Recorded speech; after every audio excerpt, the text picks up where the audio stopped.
So hey guys, Kanishk here and you're watching इम्प्रोडा। So guys, ये हमारी कॉलेज इनसाइडर सीरीज़ है जिसमें हम डिफरेंट कॉलेज का रिव्यू करते हैं और ये रिव्यू हम उसी के किसी कॉलेज के स्टूडेंट से करवाते हैं। तो आज हमारे साथ हैं प्रतीक, जो कि एनआईटी इलाहाबाद का रिव्यू करेंगे। एनआईटी इलाहाबाद को MNNIT भी कहा जाता है, यानी कि Motilal Nehru national institute of technology Allahabad.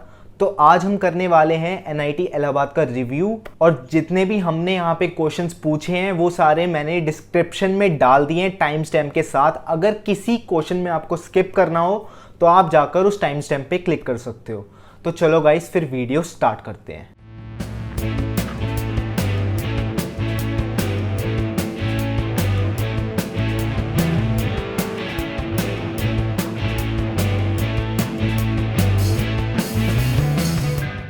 तो सबसे पहले प्रतीक के बारे में थोड़ा सा जान लेते हैं। तो प्रतीक, खुद को इंट्रोड्यूस कर दो।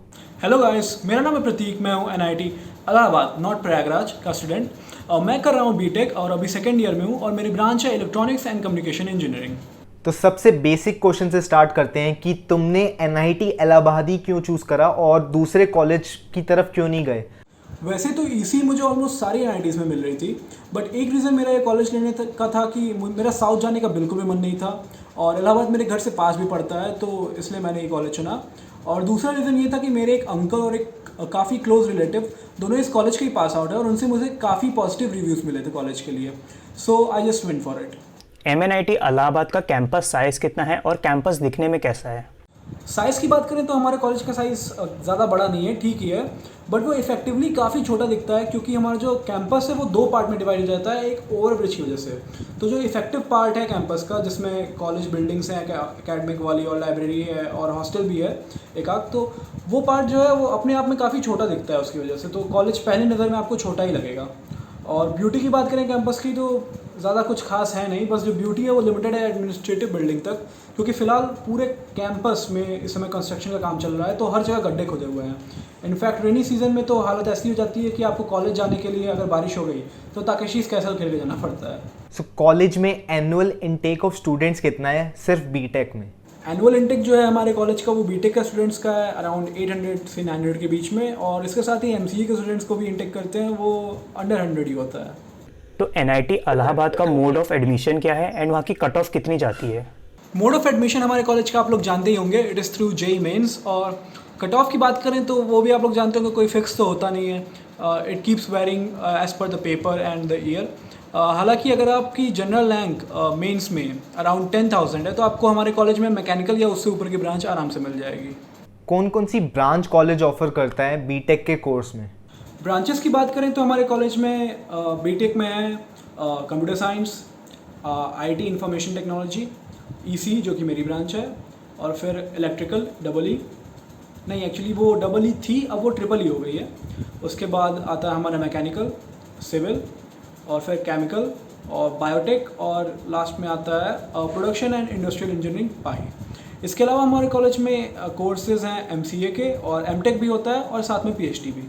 तो कॉलेज की ओवरऑल फीस कितनी है हॉस्टल की फ़ीस को इंक्लूड करके? एंड अगर कोई फ़ीस अफोर्ड नहीं कर पाता है तो क्या उसके लिए स्कॉलरशिप अवेलेबल है कॉलेज में, एंड क्या क्या क्राइटेरियाज हैं स्कॉलरशिप्स के लिए? फीस की बात करें तो और कॉलेज कम्स रियली चीप अगर हम कंपेयर करें बाकी कॉलेजेस से। तो जो एकेडमिक फ़ीस होती है वो अराउंड 68 to 69,000 होती है एट मैक्स पर सेमेस्टर की। इसके साथ ही हॉस्टल फ़ी है जो वो वेरी सरप्राइजिंगली केवल 1,500 है, 1,500, और मेस फ़ी जो है वो है 15,000 पर सेमेस्टर। इसके अलावा अगर आप सर्टेन कास्ट या फिर इनकम कैटेगरी के हैं तो you can avail various scholarships and your fees can go as low as below 10,000। तो बात करते हैं कि कॉलेज का इंफ्रास्ट्रक्चर कैसा है। इंफ्रास्ट्रक्चर में लैब्स और लाइब्रेरीज कैसी हैं, ये सब बताओ।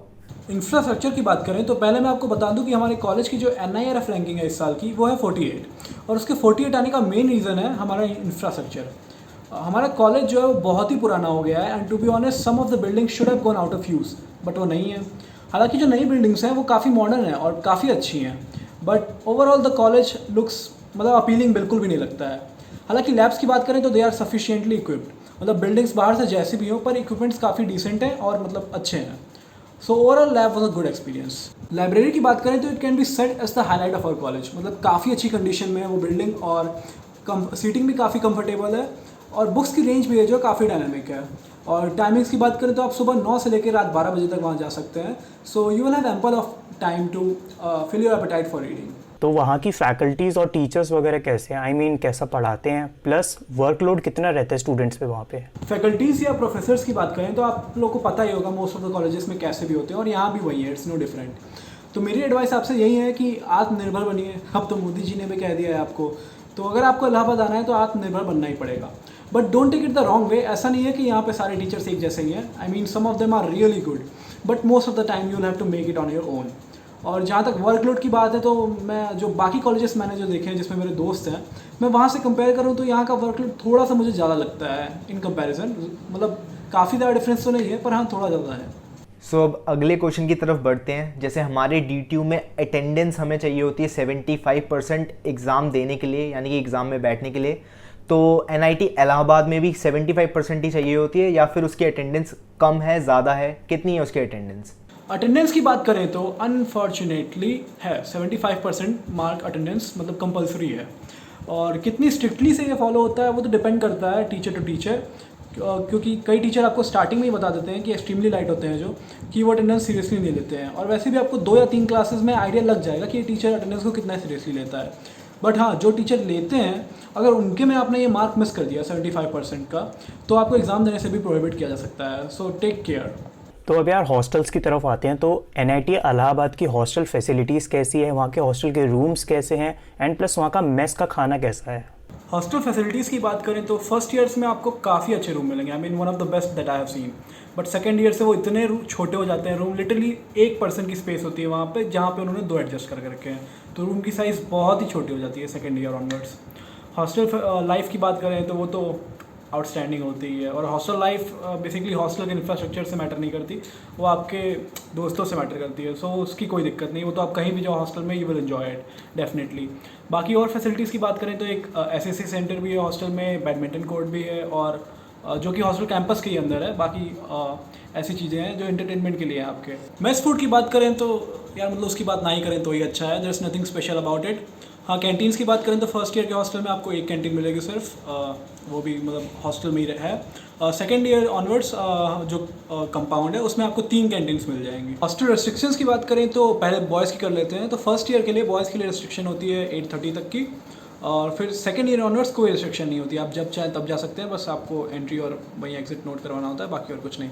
गर्ल्स की बात करें तो उनके लिए एक फिक्स एग्जिट टाइम है सारी ईयर गर्ल्स के लिए, जो है कि 9 PM. After 9 PM you can not room outside hostel. So NIT Allahabad में सीनियर्स के साथ इंटरेक्शन कैसा है? और जब तुम पहली बार कॉलेज में गए थे तो तुम्हें कोई रैगिंग देखने को मिली थी, या वहाँ पे कोई भी किसी भी तरह की रैगिंग होती है? रैगिंग हमारे कॉलेज में कई सालों से बंद है. Our campus is completely ragging free. बस एक फॉर्मल इंट्रोडक्शन होता है जो कि हर कॉलेज में होता है, तो वैसी कोई टेंशन की बात नहीं है, वो आराम से हो जाता है. और जहाँ तक बात रही सीनियर्स की, तो after the formal introduction they are absolutely friendly और बहुत ही ज़्यादा हेल्पफुल हैं. फिर चाहे वो एकेडमिक लाइफ हो या फिर पर्सनल लाइफ हो, वो हर जगह हेल्प करते हैं. And they are like an inspiration and like a guardian also as well. और उनको देख के ही मतलब काफ़ी चीज़ें सीखते हुए हैं उनसे, और काफ़ी अच्छा माहौल है, मतलब ऐसी कोई बात नहीं.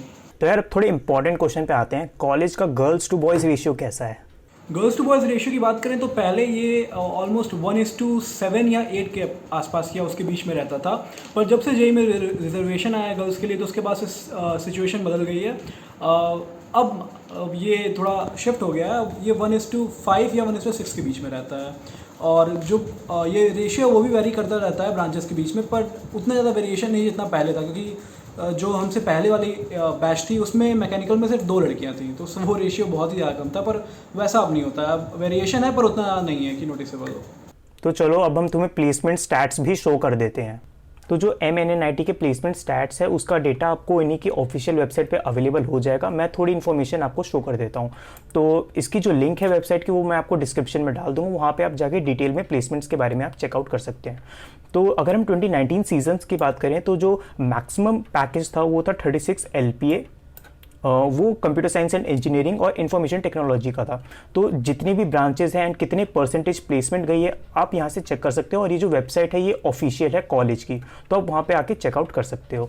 और अगर हम नंबर ऑफ कंपनीज़ की बात करें तो टोटल नंबर ऑफ कंपनीज़ जो विजिट करी थी वो थी 285. ये मैं बात करूँ 2019 के बारे में। और नीचे इन्होंने पाई चार्ट भी दे रखा है, तो आप वहाँ पे भी आज जाके चेकआउट कर सकते हैं। तो इसकी जो लिंक है वो मैंने डिस्क्रिप्शन में डाल दिया, आप आराम से जाके चेकआउट कर सकते हैं। तो फेस्ट की तरफ मूव करते हैं। तो कॉलेज के फेस्ट का नाम क्या है एंड कितने तरह के फेस्ट होते हैं एंड प्लस सेलिब्रिटीज़ कौन कौन से आते हैं कॉलेज के फेस्ट में।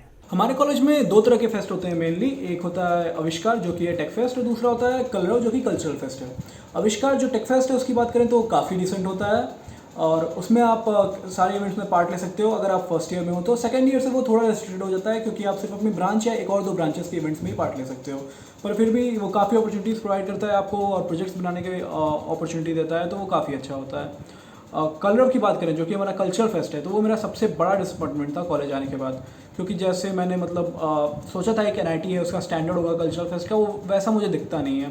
ना ही सेलेब्स उस क्वालिटी के आते हैं क्योंकि उतने बड़े सेलेब्स हम बुलाते नहीं हैं। अब जो भी हो उसका रीज़न मेनली लोग बोलते हैं बजट है उसका रीज़न या एडमिनिस्ट्रेशन है, पर वो पता नहीं, पर it's not worth it, it's not up to the mark. तो अब ये तो हो गई काफ़ी पढ़ाई से रिलेटेड बातें।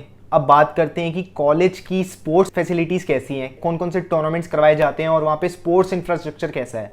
स्पोर्ट्स के बारे में सब कुछ बताओ। स्पोर्ट्स फैसिलिटीज़ की बात करें तो हमारे यहाँ काफ़ी अवेलेबल है, मतलब काफ़ी सारे स्पोर्ट्स के इक्विपमेंट और ग्राउंड भी।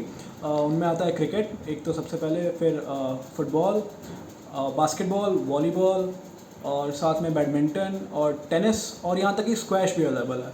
तो स्पोर्ट्स तो काफ़ी अवेलेबल है, पर जो ग्राउंड है बेसिकली जो मेन ग्राउंड है वो उतना बड़ा नहीं है और ना ही वो उतना अच्छा है। पर एक अच्छी बात यह है कि उस पर कंस्ट्रक्शन हो रहा है अभी, क्योंकि एथलेटिक मीट होने वाला है हमारे कॉलेज में, तो उसके लिए उन्होंने ग्राउंड को काफ़ी अच्छे से तैयार कर रखा है। तो होपफुली अब वो पहले से काफ़ी अच्छा हो जाएगा। तो कॉलेज में कौन कौन सी सोसाइटीज़ हैं एंड कौन कौन से डिफरेंट टाइप्स ऑफ क्लब्स हैं। सोसाइटीज़ की बात करें तो हमारे कॉलेज में ढेर सारी सोसाइटीज़ हैं, मतलब literally there is an ample amount of them available. उसमें बात करें तो एक होती है ड्रामेटिक्स की, जो कि सबसे ज़्यादा एम्फसाइज करते हैं उसको हमारे कॉलेज में, मतलब और dramatics team is really pretty good. उसके बाद एक म्यूज़िक की भी है और डांस की भी है, और डांस में भी अलग अलग डांस फॉर्म्स के लिए अलग अलग सोसाइटीज़ हैं। और फिर उसके बाद थोड़ा अलग हट के आए तो एक रोबोटिक्स की है जो कि बहुत ही अच्छा काम करती है। उसके बाद एक एरोनॉटिक्स की भी है।